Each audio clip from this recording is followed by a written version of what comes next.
of the diplomatic corps and representatives of the development partners and agencies, distinguished ladies and gentlemen.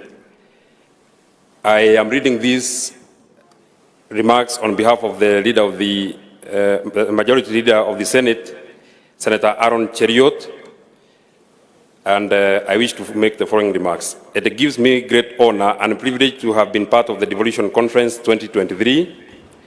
I would like to take this earliest opportunity to congratulate the Council of Governors, the Senate, the National Assembly, members of the county assemblies, development partners and agencies, resource persons and all stakeholders for making this conference a success. I would also wish to extend my utmost gratitude to the host governor of Uasin Gishu and the great people of Uasin Gishu who have made our time here very memorable. When the history of Kenya is written, the revolutionary role of the Constitution of Kenya 2010, which sets us on the path of devolution, will be a seminal chapter in the Kenyan history. In essence, there is Kenya before devolution and Kenya after devolution. 10 years on, we have seen the immense political, social, and economic impact that devolution has had on the lives of the people of Kenya. The transformation is evident, and as Kenyans, we ought to take pride in the tremendous achievements enabled by devolution. Your Excellency, this conference, from this conference, various pertinent issues have been canvassed. Valuable lessons and experiences have been shared. Opportunities have been identified and areas of improvement have been noted. As a partner in the devolution journey and the foremost protector of counties' interests in the national level, the Senate has taken note of the resolutions that have emerged from the various discussions at the plenary and in the sector breakaway sessions.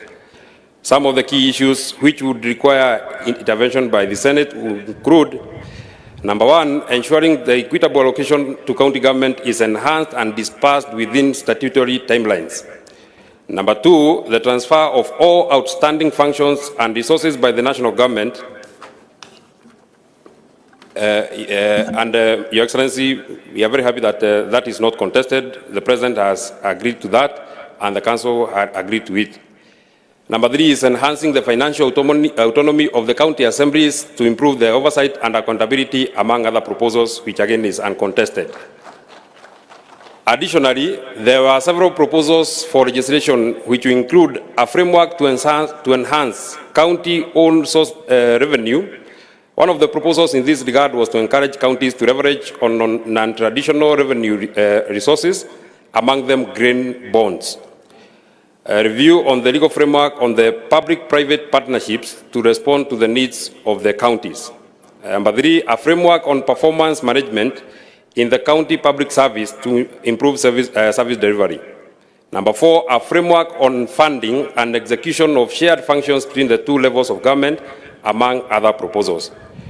Your Excellency, sir, and my colleague delegates, some of the sector-specific proposals that call for the intervention of the Senate will include: number one, engaging Energy and Petroleum Regulatory Authority, EPRA, and the county government in setting minimum standards for electricity and gas reticulation, which is a devolved function under the 4th schedule of the Constitution.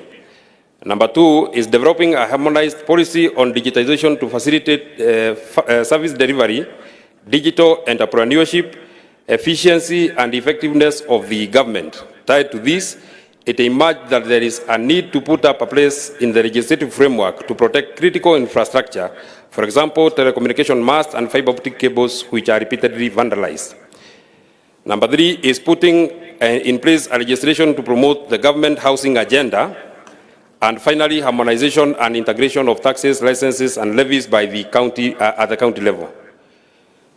Many of the proposals emerging from this forum are in line with the bottom-up economic transformation agenda of the government, which at its core seeks to, among others, reduce the cost of living, increase employment, incentives in investment and production, enhance tax base for more revenue, and increase foreign exchange earnings. We can all agree that devolution is the catalyst for Kenya to unlock its full potential and accelerate development. The Senate will continue to advocate for adequate financing of the county governments, passage of enabling legislations, and full transfer of devolved functions and attendant resources. Additionally, The Senate undertakes to prioritize the resolutions emerging from this forum and to work with all stakeholders to realize the dream of devolution.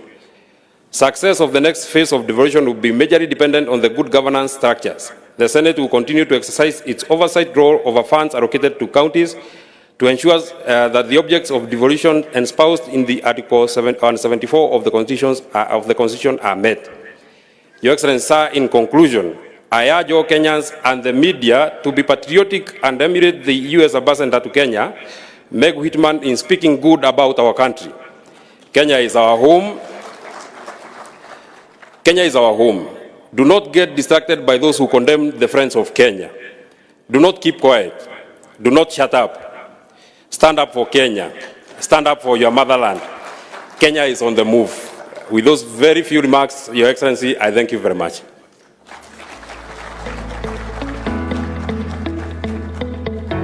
Thank you very much, Senator Methu.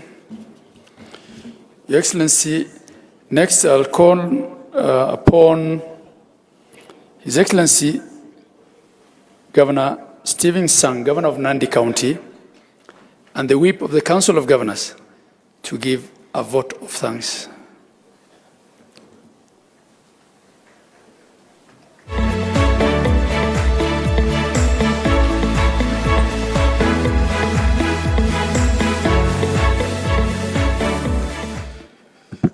Your Excellency, the Deputy President of the Republic of Kenya, Excellencies, Governors, colleagues, all our delegates, my responsibility is very brief to give a vote of thanks.